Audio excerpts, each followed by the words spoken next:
আসসালামু আলাইকুম। আমন্ত্রণ আজকের সংবাদে। সাথে আছি আমি তানিয়া বেগম।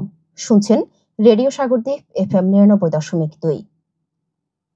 আজ বুধবার 29 অক্টোবর 2025 খ্রিস্টাব্দ, 13 কার্তিক 1432 বঙ্গাব্দ, 6 জমাদিউল আউয়াল 1447 হিজরি। শুরুতে সংবাদ শিরোনাম।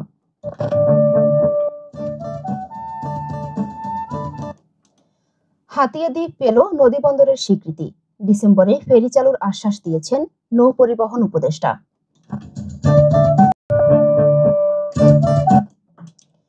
শুনলেন সংবাদ শিরোনাম। সংবাদ রেডিও সাগরদ্বীপ 99.2 FM এর সম্প্রচারের পাশাপাশি সরাসরি প্রচারিত হচ্ছে www.radiosagordeep.com এবং অ্যান্ড্রয়েড অ্যাপ রেডিও সাগরদ্বীপ থেকে। এবার বিস্তারিত।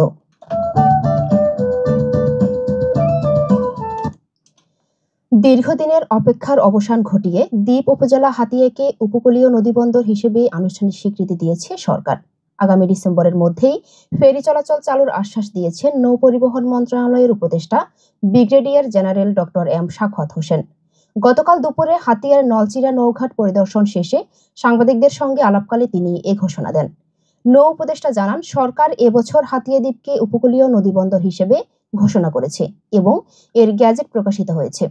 গতকাল আনুষ্ঠানিকভাবে হাতিয়াকে নদীবন্দর হিসেবে উদ্বোধন করেন তিনি আরো জানান, হাতিয়ার মানুষ যুগ যুগ ধরে ট্রলার, সিট্রাক ও স্পিড বোটে চলাচল করছে।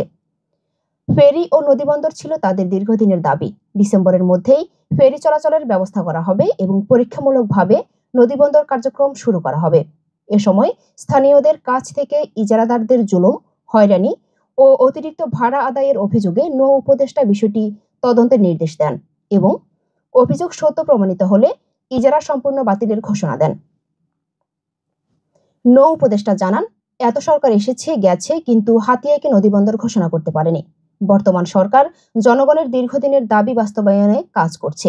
অনুষ্ঠানে উপস্থিত ছিলেন বিআইডব্লিউটিএ চেয়ারম্যান, বিআইডব্লিউটিসি হাতিয়া উপজেলা নির্বাহী কর্মকর্তা, আইন শৃঙ্খলা বাহিনীর সদস্য, জনপ্রতিনিধি, সাংবাদিক, শিক্ষক সহ স্থানীয় রাজনৈতিক ও সামাজিক সংগঠনের নেতৃবৃন্দ।